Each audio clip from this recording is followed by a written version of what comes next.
the most interesting maybe, outsourcing is not cost-effective solution because from first kind of view, it looks like the rates of outsourcing developers are lower than in UK. But what happens next? They implement projects for very long time. So you pay for every hour, and at the end you pay more than you do with internal resources. Especially that's bad because you can't control them, they're somewhere. And there is a kind of argument. Outsourcers somehow make profit. They buy Mercedes cars, maybe apartments in London and so on. And you pay for this actually. Football clubs. Yeah. It's much better to hire developers in-house and be sure to spend money wisely. Okay. That's something?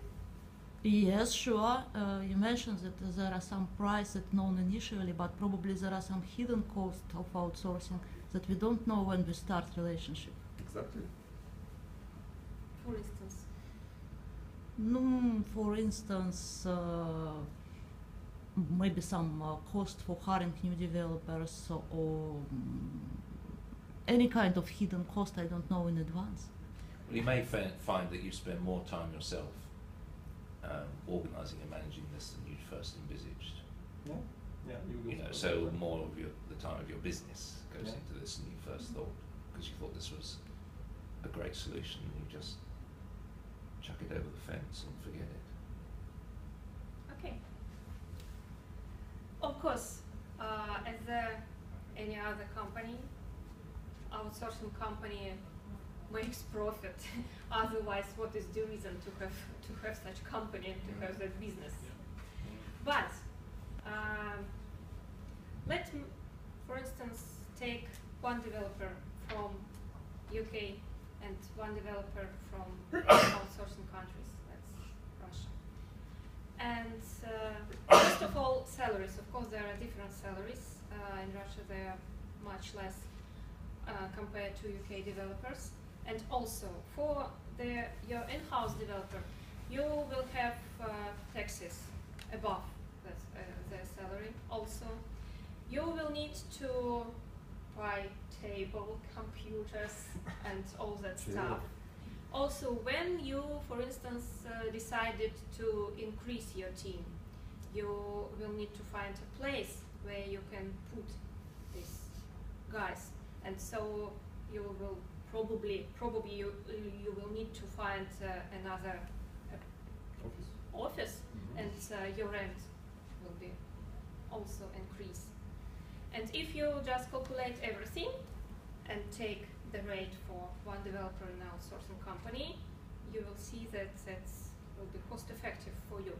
And also, when you don't have work for that developer, suddenly, you will not pay for that. So you will pay only for hours that they really develop, really test, really produce something for you. Any objection? No, that's great.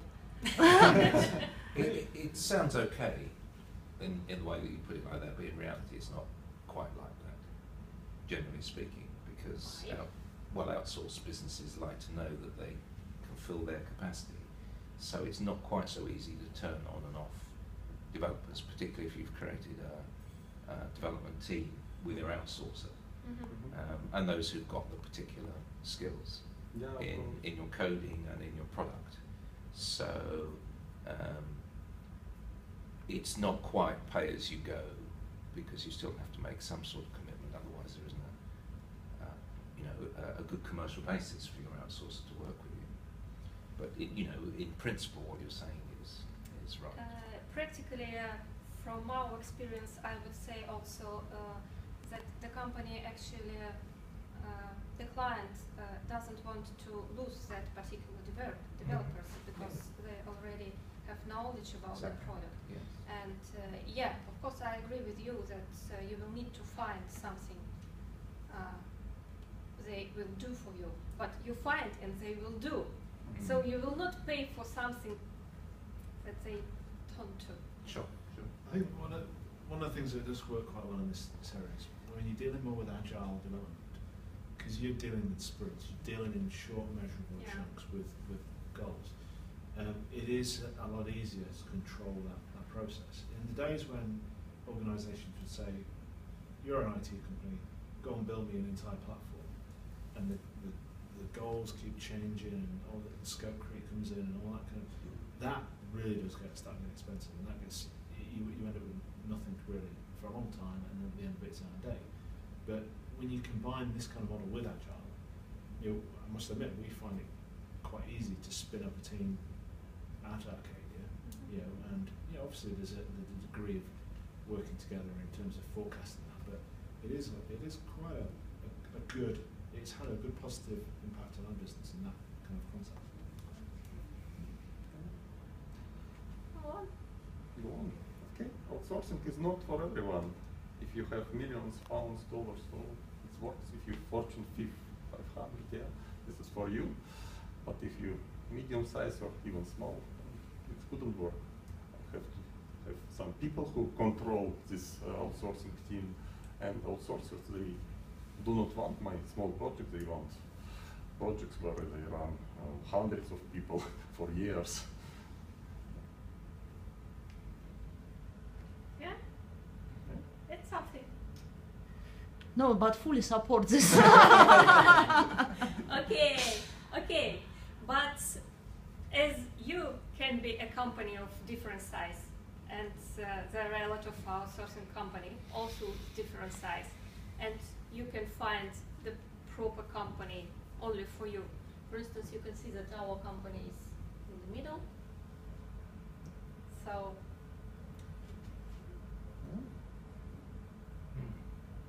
I think what you have to be a little bit careful with this kind of thing is that these organisations come with structural overheads. So if you're in a particular situation, if I had a small shop, then I wanted a quick job doing, then freelancers might be more appropriate. But when I've got slightly more pressing legal obligations, then there is a bit more due diligence. So I think it comes with the scale and risk of your business, the size that it works with. So yes, if that's something limited, small and limited, then it's okay to go to freelancers. But if you want to be sure that your intellectual property is okay, so it's better, of course, to go to the company and sign contracts and have all this paper and be secure.